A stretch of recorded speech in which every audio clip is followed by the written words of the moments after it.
ନୟନରେ ଭରି ରହିଛି ଅମାପ ସମ୍ମୋହନ ଏବଂ ଅସରନ୍ତି ସମ୍ମୋହନ। ଆଜି ଶିରରେ ମଣ୍ଡିତ ପତ୍ର ପୁଷ୍ପ ତୁଳସୀ ଖଚିତ ଟାହିଆ। ଓହୋ କି ସୁନ୍ଦର ଆପଣ ଦେଖାଯାଉଛନ୍ତି ପ୍ରଭୁ। ଟାହିଆର ଦୋଳାୟିତ ଅଭିନବ ଛନ୍ଦରେ ପହଣ୍ଡ ବଣାଇ ଆସୁଛନ୍ତି। ଏବେ ଦେଖନ୍ତୁ ହୋ ଭଗତେ ସ୍ୱୟଂ ମହାପ୍ରଭୁ ଗତି କରୁଛନ୍ତି। ହୋ ଭଗତେ ମହାପ୍ରଭୁ ଏବେ ନୃତ୍ୟରତ।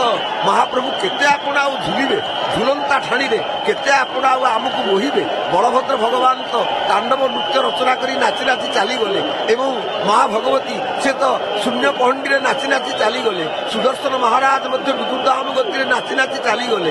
ଆପଣ ଆଉ କେତେ ଝୁଲିବେ ମହାପ୍ରଭୁ? କାହିଁକି ঝুলন্তি রঙ্গে রাই সঙ্গে শ্যাম সুন্দর ঝুলন্তি রঙ্গে।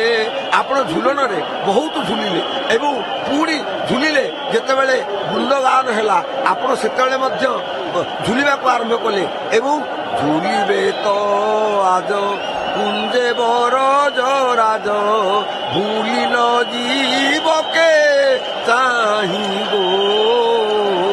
কেতে ঝুলিলে ଆପଣ ଦୋଳବେଦୀରେ ଝୁଲିଲେ, ଝୁଲଣରେ ଝୁଲିଲେ, ପୁଣି ଏଠି ରଥଯାତ୍ରା ଯେତେବେଳେ କଲେ, ଘୋଷଯାତ୍ରା ଯେତେବେଳେ କଲେ, ପତିତ ପାବନ ଯାତ୍ରା ଯେତେବେଳେ କଲେ, ମୈତ୍ରୀ ବଡ଼ଦାଣ୍ଡରେ ଆପଣ ମଧ୍ୟ ଝୁଲିଲେ, ଆଗକୁ ଝୁଲିଲେ, ପଛକୁ ଝୁଲିଲେ ଏବଂ ଝୁଲନ୍ତା ଠାଣିରେ ଆପଣ ଗତି କଲେ।